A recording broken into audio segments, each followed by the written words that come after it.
தேவனுடைய வார்த்தை ஊழியத்தின் சார்பாக உங்களை அன்போடு வாழ்த்துகிறோம். இந்த லென்ட் மாதத்தில் 40 நாட்கள் 40 ஜெபங்களை குறித்து நாம் தியானித்துக் கொண்டிருக்கிறோம். இன்று 32வது நாளில் குடும்பத்தில் உள்ளவர்களின் இரட்சிப்பிற்காக ஜெபிக்கும் ஜெபம் என்ற தலைப்பில் நம் அருமை சகோதரி குளோரி மேக்ஸ்வெல் அவர்கள் பேசுவார்கள். தேவன் தருகிற இரட்சிப்பை குறித்து அறிந்து கொள்வோம், மற்றவர்களுக்கும் ஷேர் செய்வோம். Praise the Lord. கிறிஸ்துவுக்குள் மிகவும் பிரியமான என் அன்பு சகோதர சகோதரிகளே, உலக இரட்சகராம் நமது அருமை ஆண்டவர் இயேசு கிறிஸ்துவின் நாமத்தில் உங்களுக்கு என் அன்பின் வாழ்த்துக்களை தெரிவித்துக் கொள்கின்றேன். 40 days லைஃப் டிரான்ஸ்ஃபார்மிங் 40 prayers. 40 நாட்கள் நம் வாழ்வை மறுரூபமாக்கும் 40 ஜெபங்கள் என்ற தலைப்பில் 32ஆம் நாள் தியானமாக குடும்பத்தில் உள்ளவர்களுடைய இரட்சிப்பிற்காக ஜெபிக்கின்ற ஜெபம் குறித்து பார்க்க போகின்றோம். இன்றைக்கு குறிப்பாக நம்முடைய குடும்பத்தில் உள்ள இரட்சிக்கப்படாதவர்களுக்காகவும் இரட்சிக்கப்பட்ட நாம் கடைசி வரை நாம் பெற்றுக்கொண்ட இரட்சிப்பிலே நிலைத்து நிற்கவும் ஜெபிக்க போகின்றோம். இரட்சிப்பு என்பது நமக்கு கிடைக்கப்பெற்ற மிகப்பெரிய ஒரு ஆசீர்வாதம். என்னுடைய வாழ்க்கையில் நான் பெற்றுக்கொண்ட மிகப்பெரிய ஆசீர்வாதம் எதுவென்று கேட்டால் தேவன் என்னை இரட்சித்ததுதான் என்று சொல்லுவேன். இரட்சிப்பு நம்முடைய பிரயாசத்தினால் கிடைக்கப்படுகின்ற ஒன்றல்ல. இரட்சிப்பு தேவனால் நமக்கு உண்டானது. யோனா 2:12 சொல்கிறது, இரட்சிப்பு கர்த்தருடையது. மேலும் அப்போஸ்தலர் 4:12 சொல்கிறது, அவராலே அன்றி வேறொருவராலும் இரட்சிப்பு இல்லை. நாம் இரட்சிக்கப்படும்படிக்கு வானத்தின் கீழெங்கும் மனுஷர்களுக்குள்ளே அவருடைய நாமமே அல்லாமல் வேறொரு நாமம் கட்டளையிடப்படவும் இல்லை. இரட்சிக்கப்பட்டு ஆண்டவருடைய அன்பை ருசித்தவர்களுக்குத்தான் இரட்சிப்பின் மேன்மை, இரட்சிப்பின் அருமை தெரிய வரும். வேதம் சொல்கின்றது, கர்த்தர் நல்லவர் என்பதை ருசித்து பாருங்கள். ஆம், ஒவ்வொரு நாளும் ஒவ்வொரு நிமிடமும் ஏன் ஒவ்வொரு நொடியும் கூட அவருடைய அன்பை, அவருடைய தியாகத்தை, அவருடைய இரக்கத்தை, அவருடைய தயவை, அவருடைய பிரசன்னத்தை நாம் ருசிக்க வேண்டும், அனுபவிக்க வேண்டும். அந்த அன்பை இந்த உலகத்தில் வேறு எந்த ஒரு காரியத்தோடும் ஒப்பிடவே முடியாது. சரி, இரட்சிப்பு என்றால் உண்மையில் என்ன என்பதை தெரிந்து கொண்டால்தான் இரட்சிப்பின் முழுமையை நம்மால் முழுவதுமாக அனுபவிக்க முடியும். இரட்சிப்பு பெரும்பாலும் விடுதலை அல்லது மீட்பு என்று குறிப்பிடப்படுகின்றது. இது பாவத்தின் தண்டனையிலிருந்தும் அதன் விளைவுகளிலிருந்தும் இரட்சிக்கப்படுவதை குறிக்கின்றது. எபேசியர் 2ஆம் அதிகாரம் 8-9 வசனங்கள் சொல்கின்றது, கிருபையினாலே விசுவாசத்தை கொண்டு இரட்சிக்கப்பட்டீர்கள். இது உங்களால் உண்டானதல்ல, இது தேவனுடைய ஈவு. ஒருவரும் பெருமை பாராட்டாதபடிக்கு இது கிரியைகளினால் உண்டானது அல்ல. ஆம், இரட்சிப்பு என்பது நம்முடைய நல்ல செயல்கள் அல்லது எண்ணங்களால் நாம் சம்பாதித்த ஒன்று அல்ல. இரட்சிப்பு என்பது தேவனுடைய இலவச பரிசாக, ஒரு கிஃப்டாக நமக்கு கொடுக்கப்பட்டிருக்கின்றது. இரட்சிப்பு என்பது ஒரு முறை நடக்கின்ற ஒரு காரியம் அல்ல, ஆனால் நம்முடைய பாவங்களுக்காக இயேசு கிறிஸ்துவின் பலியை நாம் ஏற்றுக்கொள்ளும் போது தொடங்குகின்ற ஒரு செயல்முறையாகும். மத்தேயு 24:13 சொல்கிறது, முடிவு பரியந்தம் நிலை நிற்பவனே இரட்சிக்கப்படுவான். இரட்சிக்கப்பட்ட நாம் எந்த ஒரு சூழ்நிலையிலும் பின்மாற்றத்திற்கு செல்லாமல் அனுதினமும் அந்த இரட்சிப்பின் அனுபவத்திற்குள் நிலைத்திருக்க வேண்டும். இறுதியில் நாம் பெற்றுக்கொண்ட இரட்சிப்பு நம்மை நித்திய ஜீவனுக்கு, தேவனுடனான நித்தியமான உறவுக்கு நம்மை அழைத்து செல்கின்றது. இது இயேசு கிறிஸ்துவின் விசுவாசத்தின் மூலம் நமக்கு கிடைக்கின்றது. இரட்சிப்பின் சுருக்கமான வரையறையை ஒரே வார்த்தையில் சொல்ல வேண்டும் என்றால் விடுதலை. ஆனால் எதிலிருந்து விடுதலை? இஸ்ரவேல் ஜனங்கள் எகிப்திலிருந்து வெளியே வந்து செங்கடலை அடைந்த போது யாத்திராகமம் 14:13 மோசே அவர்களிடம், பயப்படாதிருங்கள், நீங்கள் நின்று கொண்டு இன்றைக்கு கர்த்தர் உங்களுக்கு செய்யும் இரட்சிப்பை பாருங்கள் என்று சொன்னார். இந்த காரியத்தில் இஸ்ரவேலருக்கு தேவன் அடிமைத்தனத்திலிருந்து ஒரு விடுதலையை வழங்கினார். புதிய ஏற்பாட்டில் இரட்சிப்பு என்ற சொல் ஒரு கிறிஸ்தவரின் வாழ்க்கையில் 2 அத்தியாவசிய கூறுகளை விவரிக்கின்றது. ஒன்று, ரோமர் 6:23 பாவத்தின் தண்டனையான நித்திய மரணத்திலிருந்து விடுவிக்கப்படுதல். இரண்டாவது யோவான் 3:15 மரணத்திலிருந்து விடுவிக்கப்பட்டு நித்திய ஜீவனின் பரிசை பெறுதல். இப்படி நாம் பெற்றுக்கொள்கின்ற ரட்சிப்பு மிகவும் முக்கியமானது. எபிரேயர் 2:3 இதை இவ்வளவு பெரிதான ரட்சிப்பு என்று சொல்லப்பட்டிருக்கின்றது. ஆனால் இன்றைக்கு ரட்சிக்கப்பட்ட பலருடைய அனுபவம் எப்படி இருக்கின்றது தெரியுமா? ஒரு 7 ஸ்டார் ஹோட்டலில் ஒரு மிகப்பெரிய பஃபே ரூம் இருக்கிறது என்று வைத்துக் கொள்ளுங்கள். அந்த அறை மிகவும் அழகாக உள்ளது. சுகமாக அமர்வதற்கு சொகுசான ஆசனங்கள் போடப்பட்டிருக்கின்றன. அழகான மேசையில் அருமையான அநேக உணவு வகைகள், பலவிதமான பல வகைகள், பலவிதமான இனிப்பு வகைகள். அவைகளை பார்க்கும் போதே வா வந்து சாப்பிடு என்று அழைப்பது போல இருக்கின்றது. சிறப்பான இந்த அறையின் காட்சியை திறந்து கிடக்கும் ஜன்னல் வழியாக பார்த்து பரவசம் அடையலாம். ஆனாலும் உள்ளே பிரவேசிக்கும் கதவோ அடைத்து கிடக்கின்றது. வெளியே நின்று வேடிக்கை பார்க்க முடியுமே தவிர உள்ளே பிரவேசித்து எதையுமே அனுபவிக்க முடியாது. அநேகருடைய ஆவிக்குரிய வாழ்க்கையின் அனுபவமும் இப்படித்தான் இருக்கின்றது. வெளியே நின்று ஜன்னல் வழியாக பார்ப்பது போல ஆவிக்குரிய வாழ்க்கையால் வரும் விடுதலையை குறித்தும் சந்தோஷங்களை குறித்தும் ஆசீர்வாதங்களை குறித்தும் அதிகமாக நாம் அறிந்திருக்கின்றோம். ஆஹா ஓஹோ என்று பரவசமாய் பார்த்து உற்சாகமும் அடைகின்றோம். ஆனாலும் அவைகளை நிஜமான நிலையில் நம்மால் அனுபவித்து பூரிக்க முடிவதில்லை. நாம் எவ்வளவுதான் ஆவிக்குரிய விஷயங்களை குறித்து அறிந்து கொண்டாலும், எவ்வளவுதான் தேவனுடைய மகத்துவங்களை குறித்து தெரிந்திருந்தாலும், ரட்சிப்பின் அனுபவம் என்ற தலைவாசல் வழியாக உள்ளே பிரவேசிக்காவிட்டால் எதையுமே நம்மால் அனுபவிக்க முடியாது. நீ மறுபடியும் பிறவாவிட்டால் தேவனுடைய ராஜ்யத்திற்குள் பிரவேசிக்க மாட்டாய் என்று இயேசு கிறிஸ்து மிகப்பெரிய ஆன்மீக போதகனாகிய நிக்கோதேமுவிடம் கூறினார். ஆம், பிரசங்க செய்திகள், வேத விளக்கங்கள், பல புத்தகங்களை படித்தல், ஆரவாரமாய் ஆராதித்தல் எல்லாமே ஜன்னல் வழி அனுபவங்கள் மட்டும்தான். அதோடு நிற்காமல், இயேசுவே, இவைகள் என்னுடைய அனுபவங்களாக மாறட்டும். நீர் தினமும் என்னோடு பேசுவதையும் நான் பேசுவதை நீர் கேட்பதும் என்னுடைய வாழ்க்கை அனுபவமாய் இருக்கட்டும். என்னுடைய ரட்சிப்பின் சந்தோஷத்தை நான் ஒவ்வொரு நாளும் அனுபவிக்க வேண்டும் என்று கதவை தட்டும் போது, அப்போது அவருடைய விருந்து சாலையின் கதவு உங்களுக்காக திறக்கும். எந்த ஒரு ஆவிக்குரிய செயலுக்கும் ரட்சிப்பின் அனுபவம் அடிப்படையாக இருக்க வேண்டும்.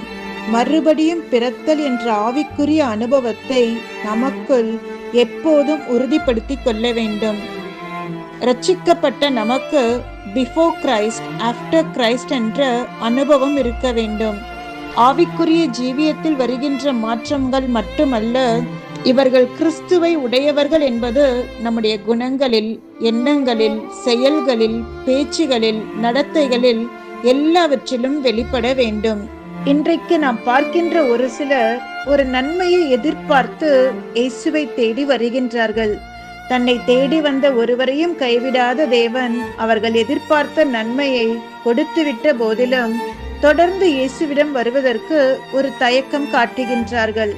தங்கள் வீட்டார் என்ன சொல்வார்கள், தங்கள் உறவினர் என்ன நினைப்பார்கள், எனக்கு மதிப்பு குறைந்து விடுமோ என்று பல வகையான குழப்பங்கள், கேள்விகள் அவர்கள் இயேசுவிடம் நெருங்கி வருவதை, ரட்சிக்கப்படுகின்றதை தடை செய்கின்றது. குறிப்பிட்ட ஒருவர் வியாதிப்பட்டிருந்தார்.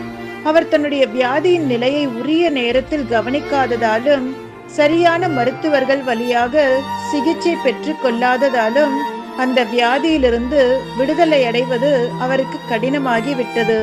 இத்தனைக்கும் அவருடைய பக்கத்து வீட்டுக்காரர் மிக திறமையான ஒரு மருத்துவர். அதை குறித்து அந்த மருத்துவரிடம் கேட்டபோது, அவர் என்னுடைய நல்ல நண்பர்தான், எத்தனையோ முறை என்னிடம் பல உதவிகளை கேட்டு பெற்றிருக்கின்றார். ஆனால் வியாதி சம்பந்தப்பட்ட விஷயங்களை ஒருபோதும் என்னிடம் அவர் கேட்டதும் இல்லை, பகிர்ந்து கொண்டதும் இல்லை என்று சொன்னார். இந்த உலகத்தில் அநேகருடைய நிலைமையும் இதுதான். இயேசுவின் அன்பு, வல்லமை ஆகியவற்றை விசுவாசித்து பல உதவிகளை அவரிடமிருந்து பெற விரும்புகின்றார்கள். அதற்காக ஜெபிக்கவும் சொல்கிறார்கள். ஆனால் பாவத்திலிருந்து விடுதலை பெறுவதையோ பரிசுத்தமான வாழ்க்கை வாழ்வதை பற்றிய காரியங்களையோ ரட்சிப்பை குறித்தோ அவர்கள் அறிந்து கொள்ள விரும்புவதில்லை. எபிரேயர் 2:4 சொல்கிறது, இவ்வளவு பெரிதான ரட்சிப்பை குறித்து நாம் கவலையற்றிருப்போமானால். இன்றைக்கு நாம் பார்க்கின்ற பலர் இந்த ரட்சிப்பை குறித்து கவலையற்று இருக்கின்றார்கள். ஏதோ உலக பிரகாரமான நன்மையை பெற்றுக்கொண்டால் போதும் என்று நினைக்கின்றார்கள். ஆண்டவராகிய இயேசுவிடமிருந்து நாம் முதலாவதாகவும் முக்கியமாகவும் பெற வேண்டிய நன்மை நம்முடைய ஆத்துமாவிற்கு மிகவும் தேவையான ஆத்தும ரட்சிப்பாகும். இந்த ஒன்றை கொடுப்பதற்காகத்தான் இயேசு கிறிஸ்து இந்த பூமிக்கு வந்து தம்முடைய ஜீவனை கொடுக்க நேர்ந்தது. அற்புதங்கள் அதிசயங்கள் என இயேசு கிறிஸ்து ஏராளம் செய்தாலும் அவர் நமக்கு முக்கியமாக தர விரும்புவது மறுபடியும் பிறந்த அனுபவமும் பரிசுத்தமான வாழ்விற்கு தேவையான தம்முடைய ஐக்கியத்தையும் தான். வேறெந்த நன்மைகளையும் இயேசு கிறிஸ்து பரலோகத்திலிருந்தே நமக்கு கொடுத்திருக்க முடியும். ஆனால் மனிதனுக்கு மிகவும் தேவையான பாவ விடுதலையை தரும்படியாக, ரட்சிப்பை தரும்படியாகத்தான் அவர் பூமிக்கு வரவேண்டிய கட்டாயம் இருந்தது. எனவே அவரிடமிருந்து அதனை பெற நாம் ஆர்வம் காட்டாமல் பிற நன்மைகளை பெற ஜெபித்தால் அது அவருக்கு பிரியமான ஒரு காரியமாய் இருக்காது. இன்று இயேசு கிறிஸ்துவினால் பெற முடிந்த அற்புதங்களும் வல்லமைகளும் அதிகமாக தேடப்பட்டு அவர் ரத்தம் சிந்தி உருவாக்கிய ரட்சிப்பு மறைமுகமாக முக்கியமற்றதாக்கப்பட்டுவிட்டது. இன்றைக்கு உலக நன்மைகளுக்காக மாத்திரம் அவரை தேடுகிறவர்களாக இல்லாமல் அவருடைய இரத்தத்தால் சம்பாதிக்கப்பட்ட ரட்சிப்பினை ஒவ்வொரு நாளும் தேட வேண்டும், வாஞ்சிக்க வேண்டும், அந்த ரட்சிப்பிலே நிலைத்து நிற்க பிரயாசப்பட வேண்டும். இன்னும் ஒரு சில குடும்பங்களிலே ஒருவர் மாத்திரம் ரட்சிக்கப்பட்டு மற்றவர்கள் ரட்சிக்கப்படாமல் இருக்கும்போது அவர்கள் சந்திக்கின்ற பிரச்சனைகளும் சவால்களும் நிச்சயமாக வார்த்தைகளால் சொல்ல முடியாது. இந்த செய்தியை கேட்டுக்கொண்டிருக்கின்ற நீங்கள் யாராவது அப்படி இருந்தால் ஜீவனுள்ள தேவனை ஏற்றுக்கொண்ட உங்களை முதலாவது நான் வாழ்த்த விரும்புகின்றேன். உங்களை குறித்து நான் மிகவும் சந்தோஷப்படுகின்றேன். நான் சந்தோஷப்படுகின்றதை காட்டிலும் பரம தகப்பன் உங்களை நினைத்து மிகவும் சந்தோஷப்படுவார். ஆங்கிலத்தில் ஒரு வாக்கியம் உண்டு, Salvation is a big decision but a right decision. ரட்சிப்பு கர்த்தர் தருவதுதான், ஆனால் அதை அக்செப்ட் பண்ணிக்கின்ற அந்த முடிவு மிக பெரிய முடிவு, ஆனால் சரியான முடிவு. இந்து குடும்பத்திலிருந்து ரட்சிக்கப்பட்ட ஒரு சகோதரி சொன்ன சாட்சியை நான் இங்கு பகிர்ந்து கொள்ள விரும்புகின்றேன். இயேசுவை ஏற்றுக்கொண்ட பின் அதை பகிரங்கமாக எங்களால் வெளியே சொல்ல முடிவதில்லை. வார வாரம் ஆலயத்திற்கு செல்ல முடியாது. ஜெபம் என்பது மனதிற்குள் சொல்லும் ஒரு காரியமாகவே இருக்கும். வாயை திறந்து சத்தமாக ஜெபிக்க வேண்டும் என்று ஆசை இருந்தாலும் ஜெபிக்க முடியாது. கண்ணீர் சிந்தி ஜெபிக்க முடியாது. முழங்கால் படியிட்டு ஜெபிக்க முடியாது. நெடுநேரம் ஜெபிக்க முடியாது. மற்றவர்களைப் போல முழங்கால் படியிட்டு கொஞ்ச நேரமாவது ஜெபிக்க வேண்டுமானால் வீட்டில் எல்லோரும் வெளியே போயிருக்கும் போது அவர்கள் திரும்பி வருகிற அந்த கொஞ்ச நேரம் வரைதான் எங்களால் ஜெபிக்க முடியும். மேலும் முழங்கால் படியிட்டு ஜெபிக்க ஆசையாய் இருக்கும் போது குளியல் அறையில் சென்று குளிக்க உபயோகப்படுத்துகின்ற பக்கெட்டில் தண்ணீர் நிரம்பும் வரைதான் முழங்கால் படியிட்டு ஜெபிக்க முடியும். ரட்சிக்கப்பட்ட பின் பழைய சடங்காச்சாரங்கள் செய்ய விருப்பமில்லாத போது நான் கிறிஸ்துவை ஏற்றுக்கொண்டேன் என்ற காரணத்திற்காக குடும்பத்தில் உள்ள எல்லோருடைய கோபம், வெறுப்பை சம்பாதிக்க நேரிடும். குடும்பத்தில் உள்ளவர்களுடைய அன்பை இழக்க நேரிடும். ஒதுக்கப்பட்டவர்களாகத்தான் காணப்படுவோம் என்று சொன்னார்கள். எனக்கன்பான சகோதரனே, சகோதரியே, நீங்கள் சந்திக்கின்ற போராட்டங்களை, பிரச்சனைகளை நான் அறிவேன். நீங்கள் எவ்வளவுதான் கஷ்டப்பட்டாலும் உங்களுடைய இருதயத்தின் நினைவும் எனக்கு தெரியும். எனக்கு தெரியும் என்று சொல்வதை விட தேவன் நன்றாகவே அறிவார். நான் எவ்வளவு நசுக்கப்பட்டாலும் பரவாயில்லை, நான் எவ்வளவு ஒடுக்கப்பட்டாலும் பரவாயில்லை, நான் எவ்வளவு நிராகரிக்கப்பட்டாலும் பரவாயில்லை.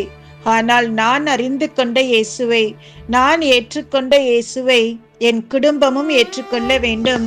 என் குடும்பம் ரட்சிக்கப்பட வேண்டும் என்பதுதான் உங்களுடைய அனுதின ஜெபமாக இருக்கும். கவலைப்படாதீர்கள். தேவன் சீக்கிரத்தில் உங்கள் இருதயத்தின் வாஞ்சைகளை நிறைவேற்றுவார். இதை எண்ணும் போது இயேசு கிறிஸ்துவை ஏற்றுக்கொண்ட ஒரு பெண் தன்னுடைய பிரச்சனையான நேரத்திலும் அன்பை வெளிப்படுத்தியதால் குடும்பத்தில் சமாதானத்தையும் ரட்சிப்பையும் காத்துக்கொண்ட ஒரு பெண்ணை குறித்து நான் படித்த காரியம் எனக்கு நினைவிற்கு வருகிறது. அந்த பெண்ணின் பெயர் பாலி ஃபெதர்ஸ்டோன். இவருடைய கணவர் பெயர் ஸ்மித் விகில்ஸ்வர்த். இவர் இன்று யாவரால் அறியப்படுகின்ற ஒரு தேவ மனிதர். இவர் ஆண்டவரை அறிகிறதற்கு முன்பாக குழாய் ரிப்பேர் செய்யும் சாதாரண பிளம்பராக இருந்தாராம். மிகுந்த கோபக்காரராம். இவருடைய மனைவி பாலி ஃபெதர்ஸ்டோன் பக்தியுள்ள ஒரு பெண். ஒரு நாள் தன்னுடைய ஆலயத்தில் ஸ்பெஷல் மீட்டிங் நடக்கிறதாக கேள்விப்பட்டு ஜெபக்கூட்டத்திற்கு போக கணவரிடம் அனுமதி கேட்டார்களாம். அவரும் நீ போகலாம், ஆனால் சரியாக 8 மணிக்கு வீட்டிற்கு வந்துவிட வேண்டும் என்று கண்டிஷனோடு அனுமதி கொடுத்தாராம். பாலி ஃபெதர்ஸ்டோன் சந்தோஷமாக ஆலயத்திற்கு போனார்கள். அவருக்கு தேவனுடைய பிரசன்னத்தில் நேரம் போனதே தெரியவில்லை. கூட்டம் 8:30 மணிக்குத்தான் முடிந்தது. வேகமாக வீடு திரும்பினார்கள். அவர்கள் லேட்டாக வந்ததால் ஸ்மித் விகில்ஸ்வர்த் கதவை திறக்க மறுத்து விட்டாராம். பின்னர் வேலை கவனத்தில் தன் மனைவி வெளியே நிற்பதை மறந்து தூங்கியும் விட்டாராம். இங்கிலாந்து தேசத்தின் கடும் குளிரில் பாலி ஃபெதர்ஸ்டோன் கதவருகிலேயே இரவு முழுவதும் முழங்கால் படியிட்டு ஜெபித்து கொண்டிருந்தார்களாம். பாலி ஃபெதர்ஸ்டோனின் ஜெபம் எல்லாம், என்னுடைய கணவர் ரட்சிக்கப்பட வேண்டும், நாங்கள் குடும்பமாக ஊழியம் செய்ய வேண்டும் என்பதாக இருந்தது. காலை 6 மணிக்கு தூக்கத்திலிருந்து எழுந்த ஸ்மித் தன் மனைவியின் ஞாபகம் வந்தவராக பதறி போய் கடுங்குளிரில் தன் மனைவிக்கு என்ன ஆனதோ என்று ஓடோடி சென்று கதவை திறந்து பார்த்தாராம். குளிரை பொருட்படுத்தாமல் தன் மனைவி முழங்காலிட்டு ஜெபிக்கின்றதை பார்த்து அதிர்ந்து போனார்.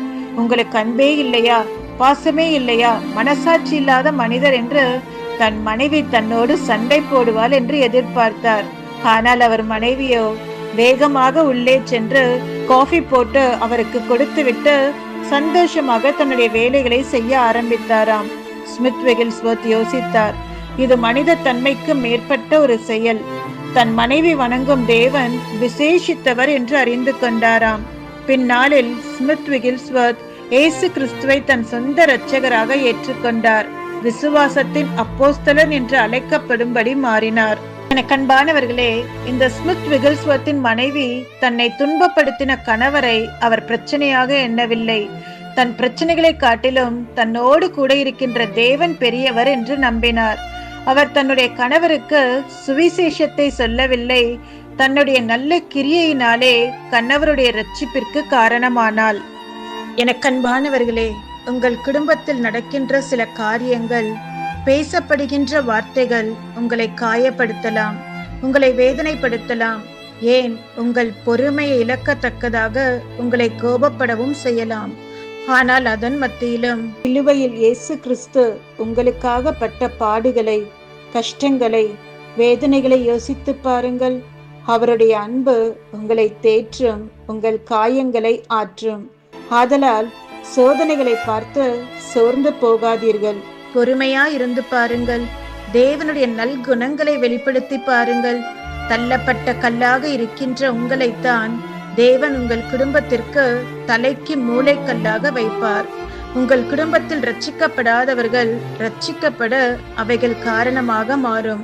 எனக்கு அன்பான தேவ பிள்ளைகளே, அப்போஸ்தலர் 16:31 சொல்கிறது, கர்த்தராகிய இயேசு கிறிஸ்துவை விசுவாசி, அப்பொழுது நீயும் உன் வீட்டாரும் ரட்சிக்கப்படுவீர்கள். தேவனுடைய அன்பை ருசி பார்த்த நீங்கள் உங்கள் குடும்பமும் அவருடைய அன்பை அறியவும் ரட்சிக்கப்படவும் தொடர்ந்து ஜெபம் செய்யுங்கள். உங்கள் ஜெபங்களை கேட்டு தேவன் நிச்சயம் உங்கள் குடும்பத்தாரை ரட்சிப்பார். இன்று ஒருவேளை நீங்கள் சபைக்கு வர முடியாத சூழ்நிலையில் இருக்கலாம். பல ஆவிக்குரிய கூட்டங்களில் கலந்து கொள்ள முடியாமல் இருக்கலாம். ஆனால் உங்களுக்கென்று தேவன் ஒரு நாளை வைத்திருக்கின்றார். ஆண்டவரை பகிரங்கமாக ஆராதிக்க முடியாத இந்த சூழ்நிலையின் அடிமைத்தனத்தை தேவன் நிச்சயமாக உங்களுடைய வாழ்க்கையிலே மாற்றுவார். எனக்கு அன்பான தேவ பிள்ளைகளே, உங்களுடைய வீடு பாதுகாக்கப்படுவதற்கு உங்களையும் உங்களுடைய வீட்டார் அனைவரையும் கிறிஸ்துவுக்குள் கொண்டு வாருங்கள். ரட்சிப்பிற்குள் கொண்டு வாருங்கள். தேவனுடைய அடைக்கலத்திற்குள் கொண்டு வாருங்கள். சங்கீதம் 91:1 சொல்கிறது, உன்னதமானவருடைய மறைவில் இருக்கின்றவன் சர்வ வல்லவருடைய நிழலில் தங்குவான். உங்களுடைய வீட்டார் ரட்சிக்கப்படாமல் இருந்தால் இன்றிலிருந்து அவர்களுக்காக ஊக்கமாக ஜெபிக்க ஆரம்பித்து விடுங்கள். கர்த்தருடைய வாக்குத்தத்தம் என்ன? கர்த்தராகிய இயேசு கிறிஸ்துவை விசுவாசி, அப்பொழுது நீயும் உன் வீட்டாரும் ரட்சிக்கப்படுவார்கள் என்பதுதானே. நானும் என் வீட்டாருமோ வென்றால் கர்த்தரையே சேவிப்போம் என்று யோசுவாவை போல தீர்மானம் செய்யுங்கள். ஏசாயா 59:1 சொல்கிறது, ரட்சிக்க கூடாதபடிக்கு கர்த்தருடைய கை குறுகி போகவில்லை. உங்களுடைய வீடு நீதிமானுடைய கூடாரமாய் இருக்கட்டும். சங்கீதம் 118:15 சொல்கிறது போல, நீதிமானுடைய கூடாரங்களில் ரட்சிப்பின் கம்பீர சத்தம் உண்டு. உங்களுடைய வீடு ரட்சிக்கப்பட்ட ஒரு வீடாக, கர்த்தரை ஆராதித்து மகிழுகின்ற ஒரு வீடாய் இருக்கும் போது பரலோக சந்தோஷத்தை நீங்கள் இந்த பூமியிலேயே அனுபவிப்பீர்கள். மாத்திரமல்ல, உங்களுடைய வீட்டை கர்த்தருடைய ஊழியத்திற்கென்று திறந்து கொடுங்கள். உங்களுடைய வீடு சகல ஜனங்களுக்கும் ஜெப வீடு என்று சொல்லப்படட்டும். கர்த்தருக்கு பயப்படுகின்றவர்கள் இவ்விதமாய் ஆசீர்வதிக்கப்படுவார்கள் என்பதற்கு உங்களுடைய வீடு ஒரு அடையாளமாக இருக்கட்டும். தேவனுடைய சமாதானம், தேவ சந்தோஷம், மன நிறைவு, திருப்தி உங்கள் வீட்டை ஆளுகை செய்யும்படியாய் வாழ்த்துகின்றேன். God bless you. கர்த்தர் உங்களை ஆசீர்வதிப்பாராக. எனக்கு அன்பானவர்களே, இந்த வார்த்தை உங்களுக்கு மிகுந்த ஒரு ஆறுதலாக ஆசீர்வாதமாக இருக்கும் என்று நான் நம்புகிறேன்.